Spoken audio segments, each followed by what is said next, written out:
আমাদের এই গল্পগুলো শুনতে অবশ্যই হেডফোন ব্যবহার করবেন, তাহলে গল্প শুনতে আরও মজা লাগবে। গল্পটা সাজানো হয়েছে সম্পূর্ণ কাল্পনিকভাবে, বাস্তবে কোনো মিল নেই। তবে হ্যাঁ, গল্পটা কেমন লাগছে, ভালো খারাপ মোটামুটি যেমনই লাগুক, সেটা আমাদেরকে জানাতে ভুলবেন না। আর গল্পের শেষে একটা প্রশ্ন থাকবে, যে সঠিক উত্তর দিতে পারবে প্রথম দুজনের নাম পরের গল্পে জানিয়ে দেওয়া হবে। তো বেশি কথা না বলে শুরু করছি আজকের গল্প, নোটবুক।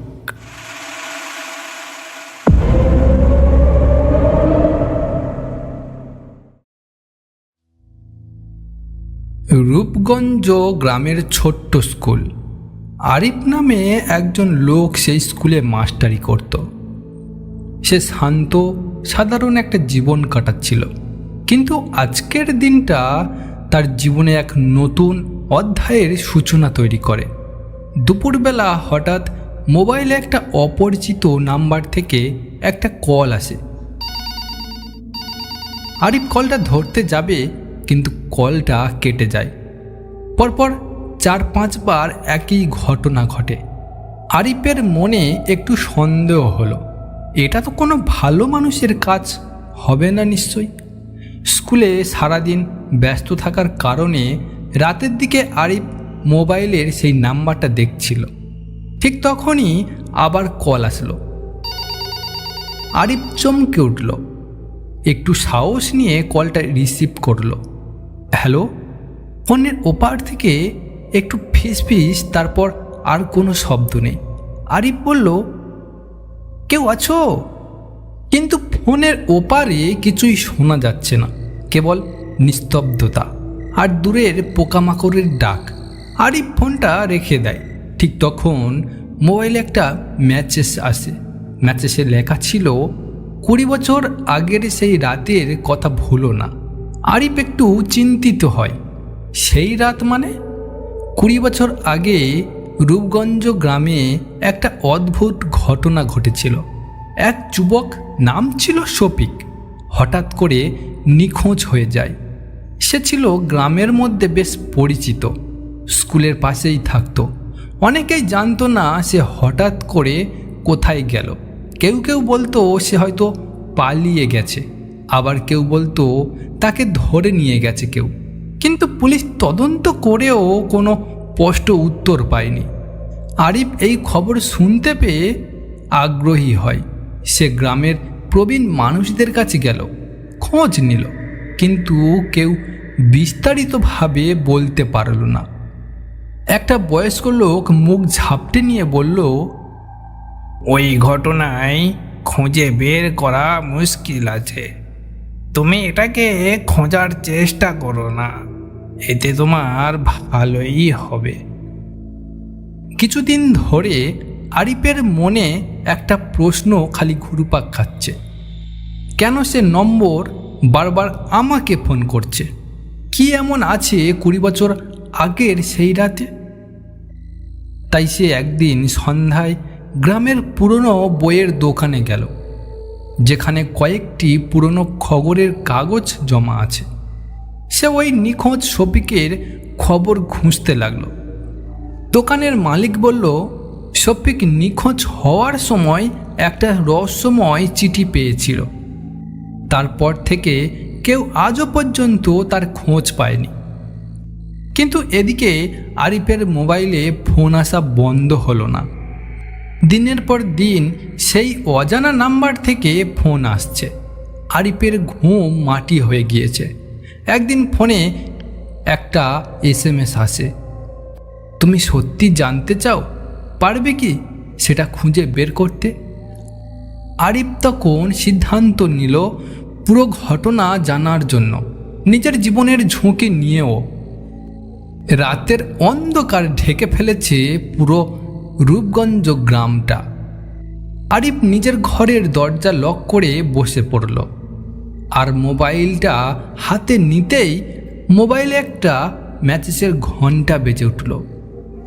আরিফ ফোনের দিকে তাকিয়ে দেখল, সময় আসছে, সব প্রকাশ পাবে। মাঝে মাঝে ফোনের অপরিচিত নাম্বার থেকে আসে হালকা ফিসফিসের মতো শব্দ। একবার ফোন ধরার সময় হঠাৎ আরিফ শুনল, তুমি কাছে এসো। কিন্তু আরিফ কিছু বলতে যাবে, ঠিক তখনই ফোনটা কেটে গেল। আরিফের হাত কাঁপছে, বুকের ধকধকানি যেন বেড়ে গেল। মনে হচ্ছিল যেন কেউ তার ঘরের কোনো এক কোণে দাঁড়িয়ে আছে। আরিফ তাড়াতাড়ি করে ঘরটা আলোকিত করল, কিন্তু আশেপাশে কোনো মানুষ নেই। অন্ধকারের মধ্যে রহস্যময় ছায়া। এরপর একদিন রাতে আরিফ বাড়ির পাশে এক পুরনো গুদামে যায়, যেখানে শফিকের নিখোঁজের সময় তাকে শেষ দেখা গিয়েছিল। গুদাম ঘরটা বেশ পুরানো, ভাঙা ভুতুড়ে জায়গার মতো দেখাচ্ছে। হঠাৎ সে গুদামের ভেতরে ঢুকতেই একটা ঝাঁকুনি অনুভব করল, আর তার মোবাইল থেকে আবারও সেই অজানা নাম্বার থেকে ফোন এলো। আরিফ কলটা রিসিভ করতে শুনতে পেল, তুমি যে আসবে আমি জানতাম। এইবার একটু পরিষ্কার, কিন্তু গলার স্বরটা কেমন কষ্টকর। আরিফ গুদামের ভিতর অন্ধকারে হাতের পর্সে কিছু একটা খুঁজে পেল, যেন কেউ তার দিকে আসছে। তার পায়ের তলায় মাটি হঠাৎ যেন কাঁপতে শুরু করলো। আরিফ পিছিয়ে গেল। হঠাৎ গুদামের এক কক্ষে অল্প আলো ঝলমল করতে লাগলো, আর সেখানে ফেলে রাখা এক পুরানো নোটবুক দেখতে পেল। নোটবুকে ছিল একটুখানি কাগজ, যেখানে লেখা ছিল, যে খোঁজে সত্য তাকে ভয় পেতে হয়, শুধু সাহসী মানুষই শেষের গল্প শুনবে। আরিফ তখন বুঝল, এই কেসের অন্ধকারের গভীরে কিছু ভয়েরও সৃষ্টি হয়েছে। তাকে শুধু তদন্ত করতে হবে না, নিজের নিরাপত্তাও রাখতে হবে। পরের দিন রাতে গা ছমছমে অন্ধকারে আরিফ একা তার ঘরে বসে নোটবুকের পাতা খুলে পড়ছে। নোটবুকে অদ্ভুত কিছু ছবি আর পুরানো দিনের কিছু ঘটনার বর্ণনা ছিল। হঠাৎ মোবাইল বেজে উঠল, আবার সেই অপরিচিত নাম্বার থেকে কল। আরিফ ফোনটা ধরতেই কে যেন বলে উঠল, তোমার সময় কমে আসছে। আরিফ সত্য সামনে আসছে। ভয়ের চাপে আরিফ জড়ো জড়ো করে ফোনটা কাটল। তবে মনে হলো যেন কণ্ঠস্বরটা তার কানের কাছে এখনও বেজে চলেছে। 20 বছর আগের সেই রাতে শফিক তার এক বন্ধুর সাথে কথা বলছিল। হঠাৎ সে একটি গোপন তত্ত্ব হাতে পায়, যেটাতে গ্রামের কিছু লোকেরও নাম ছিল। কিন্তু সেই রাতে সে নিখোঁজ হয়ে যায়, আর কেউ জানতে পারে না যে আসল সত্যিটা কী ছিল। আরিফ বুঝতে পারল ওই গোপন তথ্য কিন্তু আজও কারোর জন্য ভয়ঙ্কর। রাতে ঘুমাতে গিয়ে আরিফ তার জানালার বাইরে একটা অজানা ছায়া যেন দেখতে পেল। জানালা বন্ধ করে বিছানায় ফিরে এসে বসার আগেই হঠাৎ করে ঘরে জ্বলতে থাকা মোমবাতিটা নিভে গেল। তারপর মোবাইলে ফ্লাক্স জ্বলে উঠল, আর স্ক্রিনে একটা মেসেজ, তুমি এখন আমার কাছে। ভয়ের মাঝে আরিফ বুঝল ছেড়ে দিলে চলবে না। সে ঠিক করল গ্রামের একমাত্র পুলিশ অফিসারের সাথে কথা বলবে, কারণ একা রহস্যের মোকাবিলা করা তার পক্ষে সম্ভব নয়। পরের দিন সকালে আরিফ রূপগঞ্জের ছোট্ট থানায় যায়। পুলিশ অফিসার রাজু দাসকে দেখে কিছুটা স্বস্তি পেল, কারণ সে জানত রাজু ন্যায়পরায়ণ আর সৎ। আরিফ বলল, স্যার, আমার সঙ্গে একটা পুরনো রহস্য জড়িত। 20 বছর আগের নিখোঁজ হওয়া শফিকের কথা শুনেছেন? রাজু মাথা নাড়ল। হ্যাঁ, কিন্তু সেই মামলা তো অনেক আগেই তো বন্ধ হয়ে গিয়েছে। আরিফ বলল, কিন্তু আমার ফোনে একটা অজানা নাম্বার থেকে কল আসছে বারবার। সেই নিখোঁজ রাতের কথা স্মরণ করিয়ে দিচ্ছে আর আমাকে সতর্ক করছে। রাজু চিন্তিত হয়ে বলল, তাহলে এটা হয়তো পুরনো কোনো অপরাধের ছায়া। আমরা আবার তদন্ত শুরু করব। রাজু আর আরিফ একসাথে পুরনো কেস ফাইল খুঁজতে লাগলো। কেস ফাইল থেকে তারা জানতে পারল শফিক নিখোঁজ হওয়ার রাতের আগে একটা সে গোপন খবর পেয়েছিল। শফিকের নিকট বন্ধুদের মধ্যে একজন তখনও গ্রামে থাকে, তার নাম মজনু। তাদের কাছে গিয়ে তারা নতুন তথ্য জানতে চায়। মজনু প্রথমে লজ্জা করে, কিছু জানাতেই চাইল না, কিন্তু পরে ভয়ে ধীরে ধীরে বলল। মজনু জানালো নিখোঁজ হওয়ার আগে শফিকের কাছে একটা গোপন নোটবুক ছিল, আর সেই নোটবুকটা এখনও গ্রামের ভিতরে লুকানো আছে। আরিফের মনে হলো সেই নোটবুকটাই হবে রহস্যের চাবিকাঠি। অফিস থেকে ফিরে আরিফ বাড়িতে গেল। রাত হলে আবার সেই অজানা নাম্বার থেকে ফোন আসলো। তুমি নোটবুক খুঁজে পেলে সব কিছু শেষ হবে না, আসল সত্য তোমাকে জানতে হবে। আরিফ মোবাইল রেখে জানালার দিকে তাকালো। আরিফ দেখতে পেল একটা ছায়া যেন জানালার বাইরে ঘুরে বেড়াচ্ছে। হঠাৎ যেন আরিফের শরীরে ঠান্ডা পানি বয়ে গেল, আর ঘরের মোমবাতি ঝিমিয়ে যেতে শুরু করলো। রাতের অন্ধকারে আরিফ বেরিয়ে পড়ল গ্রামের পুরনো বাড়িগুলোর পাশ দিয়ে হেঁটে চলল। হাতে একটা টর্চ লাইট। আরিফ ঠিক করে আজ রাতেই সেই নোটবুকটা খুঁজে বের করবে। একটা পুরনো ঝিমিয়ে পড়া বাড়ির উঠানে পৌঁছে সে হঠাৎ এক শীতল বাতাস অনুভব করল। মাথার পেছন থেকে যেন কারোর নিঃশব্দ পদধ্বনি ভেসে আসছে। আরিফ পিছনে ফিরে তাকালো, কিন্তু কেউ নেই। হঠাৎ তার পায়ের তলায় কিছু ঝরঝর শব্দ হলো। আসলে পাশের মাঠের গর্ত থেকে হঠাৎ কিছু পোকার মতো সাদা কীট উঠছিল। আরিফের হাতটা কাঁপতে লাগলো। আরিফ বাড়ির ভেতরে ঢুকলো। সে একাকী অন্ধকার। আরিফ করিডোর দিয়ে এগোচ্ছে।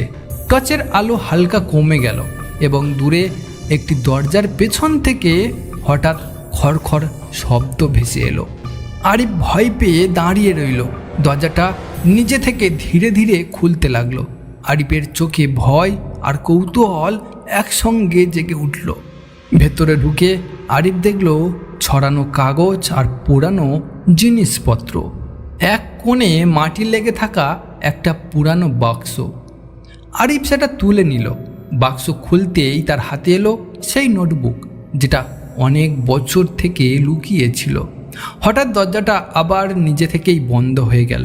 আরিফ কাঁপতে কাঁপতে নোটবুকটা খুলল। ঘরের দরজা বন্ধ হয়ে যাওয়ার সঙ্গে সঙ্গেই আরিফের কানে ভেসে এলো এক ঠান্ডা ফিসফিস শব্দ। তুমি যা খুঁজছ তার জন্য দাম দিতে হবে। আরিফ জোরে দৌড় দিল দরজার দিকে, কিন্তু দরজাটা যেন অদৃশ্য কোনো শক্তি দিয়ে আটকানো। জোর করে ধাক্কা দিলেও সে দরজা কিছুতেই খুলছে না। ঘরের মধ্যে সেই ফিসফিস শব্দ যেন তার চারপাশে সংকুচিত হতে লাগলো। তুমি যা খুঁজছ তার জন্য দাম দিতে হবে। আরিফ বুক বাঁচার জন্য ঘরের এক কোণে লুকিয়ে পড়ল। হঠাৎ নিচ থেকে একটা শব্দ আরিফের কানে এসে বাজল। আরিফ স্পষ্ট শুনতে পেল বাচ্চার কান্নার আওয়াজ। কেউ যেন বলছে, শফিকের গোপন এবার তোমার ঘাড়ে, পালানোর কোনো উপায় নেই। আরিফ কাঁপতে কাঁপতে নিজের মোবাইল বের করলো। স্ক্রিন কালো, ফোন একদম বন্ধ। টর্চের চার্জও শেষ হয়ে নিভে গেছে। অন্ধকার এত গভীর যে সে তার হাতটাকেও দেখতে পাচ্ছিল না। হঠাৎ ঘরের এক প্রান্ত থেকে অন্ধকারে চকচকানো দুইটি লালচে চোখ যেন আরিফের দিকে এগিয়ে আসছে। আরিফ চেঁচাতে চাইল, কিন্তু গলা আটকে গেল। চোখগুলো ধীরে ধীরে তার আরও কাছে এগিয়ে আসতে লাগলো। রক্ত ঠান্ডা হয়ে গেল আরিফের। সে বুঝতে পারল এই ছায়াটি শফিকের নিখোঁজ হওয়ার রাতের অভিশাপ। হঠাৎ দরজার ওপারে আলো জ্বলে উঠল। পুলিশ অফিসার রাজু ও গ্রামের কয়েকজন লোক ধাওয়া দিয়ে ঘরে ঢুকলো। দরজা ভেঙে আরিফকে উদ্ধার করলো। রাজু জিজ্ঞেস করলো, তুমি কি ঠিক আছো? আরিফ স্যালুট দিয়ে বলল, না, সত্যি বলতে আমি একটা অভিশাপের মুখোমুখি হয়েছি। আরিফ পুলিশ অফিসারের সাহসী সাহায্যের জন্য পুরনো গুদামে ফিরে গেল। সেখানে তারা খুঁজে পেল শফিকের নোটবুকের এক গোপন অংশ, যেখানে লেখা ছিল গ্রামের কিছু প্রভাবশালী ব্যক্তির নাম। শফিকের নিখোঁজ হওয়ার পেছনে ছিল ধাঁধাময় ষড়যন্ত্র। একদল লোক ছিল যারা কিনা সম্পদের লোভে পুরো অন্ধ হয়ে গিয়েছিল, আর শফিক তাদের গোপন কেলেঙ্কারি ফাঁস করার চেষ্টা করছিল। নোটবুকের তথ্য ও আরিফের বীরত্বের কারণে সেই ষড়যন্ত্রকারীদের অনেকেই গ্রেপ্তার হলো। গ্রামবাসীর মধ্যে ছড়ালো শান্তি ও নিরাপত্তা। আরিফ বুঝল, ভয়ের ছায়া যতই গা ঢাকুক, সাহস আর সত্যের আলো সবসময় জয়ী হয়। আরিফের মোবাইলে আর সেই অপরিচিত নাম্বার থেকে কোনো কল আসলো না। সে শান্ত মন নিয়ে বলল, রহস্য যতই গভীর হোক, ভয়কে জয় করলেই অন্ধকার ছায়া মিটে যায়। গ্রামের মানুষ আজ আর ভয়ের ছায়ায় নয়, বরং আশা আর সাহস নিয়ে জীবনযাপন করছে।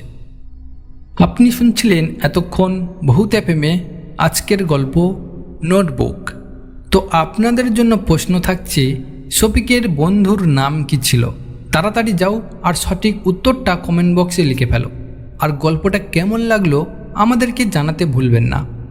আমরা আপনাদের মতামতের অপেক্ষায় থাকব।